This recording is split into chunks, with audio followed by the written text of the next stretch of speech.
So, hi, Illinois podcast. I'm Shane. I'm Glory. And we're here with I'm Kami Kehoe. Iris for some questions to say about her new EP, Candy. So, congrats on that, by the way. How do you feel about the response to it so far?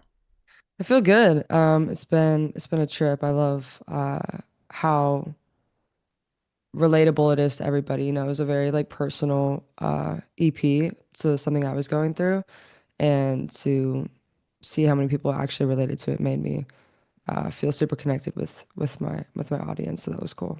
That's awesome. That's Well, great. the EP fucking rips, and it's been insane to watch the rise since you dropped the first single and everything that's happened with Dopamine. So, congrats on all the success off the back of this EP as well. Thank you so much. Thank you. You're welcome. So, is there any meaning behind the EP title or cover art? Yeah, so kind of the whole EP is based around a toxic relationship and all the stages that I went through that toxic relationship.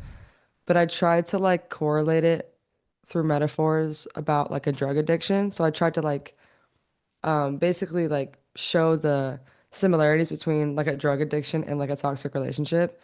And Candy is the first song on the EP, and it talks about how like you feel so good and you taste so good, and like it feels good, but it's just not good for you. So like literal like candy as in a metaphor as well. So I kind of like mixed in all of those in between, like whether it was like an actual piece of candy or like a drug or like a toxic relationship, those all correlated. Mm-hmm. Um, and then each song throughout the EP kind of talks about the stages you go through, whether it's like the obsession stage or like the trying to um get it out of your life because you know it's not good for you, and like that how difficult that can be, and then that feeling of feeling numb when you don't have that thing in your life anymore, because whether it's a drug or a person, that thing in your life that got you so high at one point, you don't have it, so it's like you feel nothing. That's what dopamine's about. Dopamine's about kind of like losing all the emotion and losing everything. And then come down is about that last bit of like letting go when you come down from a trip. Mm-hmm.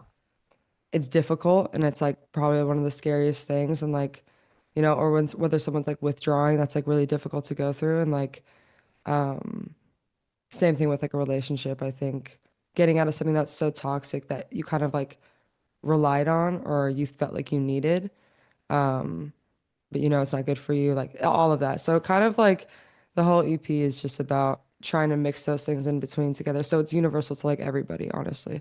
Gotcha. That makes sense. I'm curious, like, was the goal always to craft the EP, or did the songs kind of all wind up taking on the same similar vibe and overall story that you wound up crafting with this? It was interesting. I did this whole entire EP with this producer named Kurt Martin, who's incredible, like one of the best producers I've ever worked with.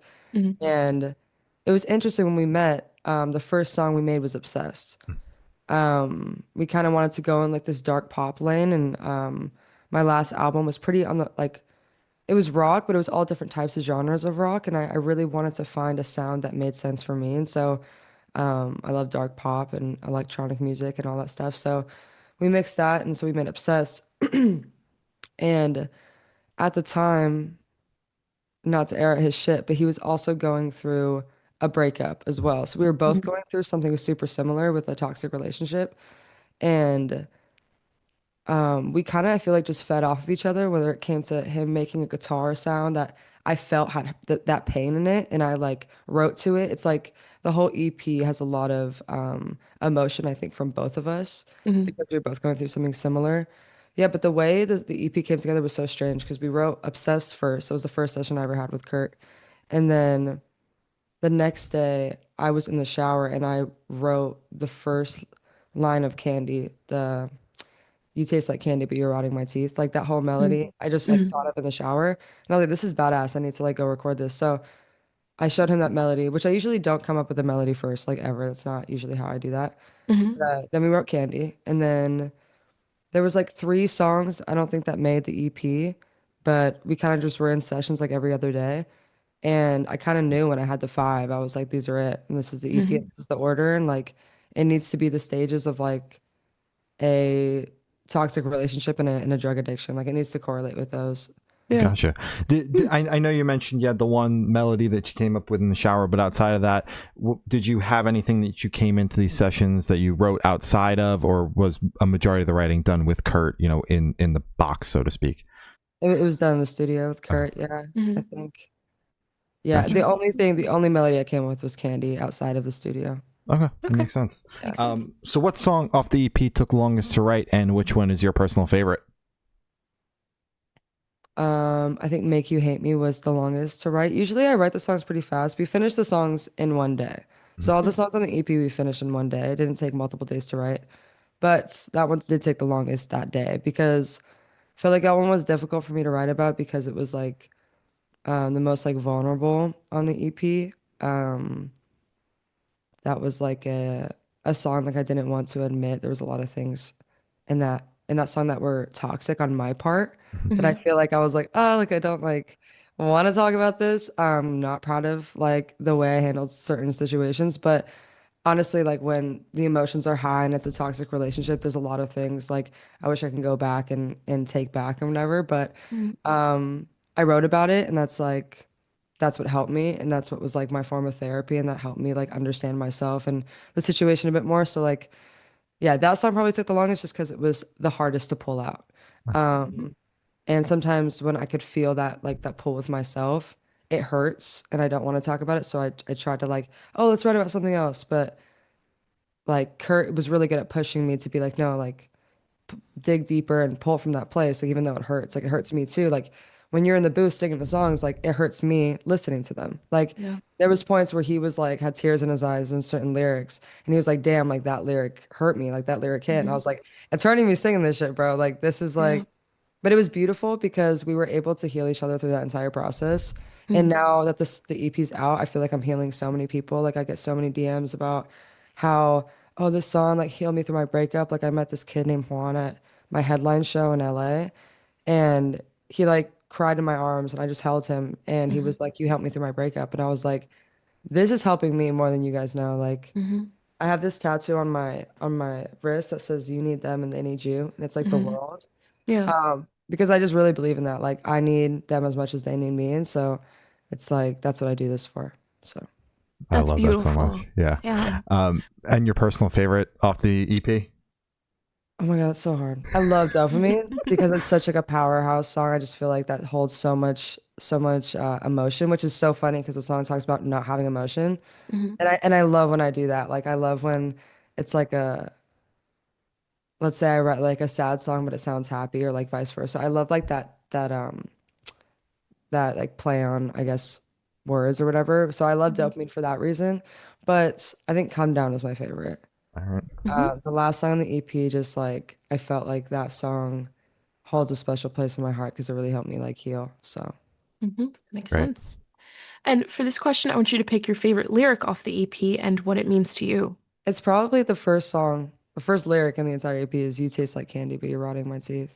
Hmm. I just think like that visual is really dope, and I think it kind of just like puts the whole EP into one little word. Hmm. Like, um, yeah, because I feel like everyone likes candy, like like kids, whatever, like adults, like it's like, but it's not like good for you, and like there's like repercussions of that, and so that's just with like life in general, like whether that's a drug that people use or whether that's a relationship that's not good for you, like it may feel good in the moment, but like in your gut and like your intuition, like you know if something's not good for you, so it's like at the end of the day, you're just gonna end up hurting yourself Hmm. and that person in the process as well. Hmm. Um, so it's just like it's important to like recognize what is good for you and what's not good for you. And the hard part is letting it go. It's like easy to recognize and ignore it, I feel, but the hard part is like truly letting it go. Hmm. Yeah, so that's kind of what I wanted to express in the EP, and hopefully that could help people who are going through something similar.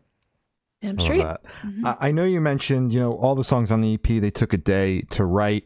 Was that because, things were just flowing in the studio, or is that like if a song, you're not cracking it, you're not someone that wants to keep pushing it past a certain amount of time? I'm pretty quick when I write. Mhm. Hmm. So whenever I'm in the studio, I usually write a song in a day. Okay. Hmm. Um, I'm not usually like, oh, if I'm not feeling it, let's not write. Like I need to write. Like if I don't write, I feel like I start getting like anxious and like I need to get my emotions out. But yeah, just with this EP, just these 5 songs, I felt like were so quick, Hmm. just because I had so much I needed to write about. Um, and same with Kurt, he had so much he wanted to get out too, so it was just very fast, like this whole EP. Makes Hmm. sense. Gotcha. So, would you be able to tell us where your headspace is at while you're creating the EP? I know we've touched on it, but if you'd like, you can go a bit more in depth. It was all over the place, honestly. I was crashing Hmm. out a little bit. Yeah, definitely crashing out and had to write something. So, no, I'm kidding. I was in the each song was different because there was a when I wrote Obsessed, I had just went through the breakup and I was still very much infatuated with this person and I feel like they were very much infatuated with me and like um yeah, like literally thinking about the lyrics, I'm like, wow, this is so toxic, and I hate like listening back to the songs because I'm like, why was that like that's crazy? But like I feel like everyone once in their life will go through something that maybe is not like healthy, and that's okay. And like, but yeah, like I was definitely not in the healthiest place writing this EP, Hmm. or the healthiest mindset. But I do feel like listening, like writing about those things, like I was able to look back and be like, okay, like this is how I'm feeling, but this is not a good feeling. Like I shouldn't Hmm. be feeling like this. Yeah. Um, but yeah, so definitely like all different stages when I was writing the EP, but we wrote the EP in like a month, I want to say, because we were in sessions all the time. Hmm. And I kind of knew what I wanted. And when I made Candy, I knew that was the title for the EP. I was like, Yeah. it's going to be called Candy with a K because I do like everything with a K because of my name. Mhm. Hmm. Um, and I was like, it's gotta be like the stages of what I'm going through. Hmm. And there was a point where it took a couple songs for me to write Come Down because I wasn't ready to fully let go. Um, and so I remember writing that song specifically. I had fully let go and I was like ready to write that last song. It was so Hmm. interesting because if I wasn't ready to let go, it could have been a whole album. So I don't know. Um, Right. but Well, no. well, I'm glad that you had this outlet to get these thoughts out, Absolutely. and I hope that you're feeling better now in the present Yeah. day. No, Hmm. I definitely do feel better. I Good. would say fully healed, but I feel like that's a lie. I definitely I definitely do feel like better though, healed a Hmm. little. Definitely the EP healed me like a lot more Good. than I thought it was going to. And so I'm still writing, I still have a lot of emotions like left over and stuff, but I do feel like there's a new emotion I'm gonna start bringing pretty soon when I start releasing music, and I feel like I'm in a happier place. And yeah, so I'm excited for the new stuff. That's I good. have a lot of new material. Hell yeah. Damn straight. So, how do you recommend your fans listen to this EP for the first time? Should they do it in the car with friends, in the dark with headphones on? Should they work out to it? What do you personally recommend? I mean, I feel like whatever makes you feel like Mm. what's comfortable for the listener, but I love working out. And so I would say I always like when I do cardio or something, I always really listen to a song because I feel like I daydream when I do cardio, so I don't think about doing cardio because I hate doing cardio. Hmm. Um, so maybe like working out, it's a good workout EP. You know, it's got some high moments, some like so that could be fun. I also think listening to it alone could be good because it's got a lot of emotion behind it, but I also feel like it's a fun EP too. And it's got Hmm. like dancey vibes and it's like dark pop and it's like there's some parts that I feel like are fun. So I feel like even listening with friends could be cool too. So I feel like Yeah. whatever the listener feels comfortable, uh, however they want to listen to the EP, go ahead. Hmm. But yeah, I would say like all the lyrics definitely can hit deep. So if you're around friends, just like if you're cool with crying in front of your friends, you can do This is the that. one to do it with. Yeah. I mean, yeah. So this question should be super quick off the top of your head. I want you to describe the CP for new listeners in 3 words, no more, no less. Euphoric, Hmm. toxic, Mhm. Okay. um, honest. Hmm. Those Hell are yeah. good. Powerful. Hell Perfect. yeah. Hmm. Yeah. And in the same vein as the last question, but not as much pressure, is there a certain feeling or emotion you want this EP to evoke in your listeners? That's hard because I really try super hard to make m all my music very universal for everybody. Hmm. So. like I wanted it to even be a point. I know it's hard because like some of the lyrics are pretty like relationshipy, so sometimes it's hard to like take it out of there. But um, I do really try my hardest to make it universal. But what emotion do I want them to feel? My whole purpose of releasing music in general is to heal other people through what I say and I think I don't want them to feel a specific emotion. I think I would like the listeners to just feel something. Mhm. And That's I think like that's like important because in dopamine specifically, I talk about not feeling anything. And that was like a really low place for me to be in. Like I remember feeling nothing until I wrote dopamine. Mhm. And then that was the song that broke it for me. Like I was feeling completely numb and just nothing. And Yeah. I just feel like out of all emotions I could feel, like emotionless is probably the worst. Mhm. Um, and so I feel if I want my listeners to feel anything, it's just something. Something. that's a Makes perfectly sense. valid answer. Mhm. So can you talk about any particularly challenging or standout moments during the creation of the EP, positive or negative? I think when I first started teasing the EP before it came out, I was pretty shocked to see the engagement.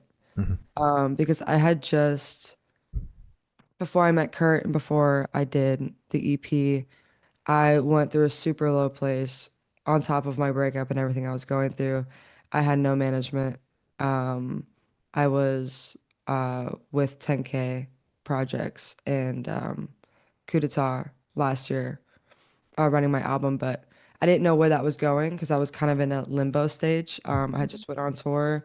I was in a really bad place, I feel, with not knowing what I was doing next.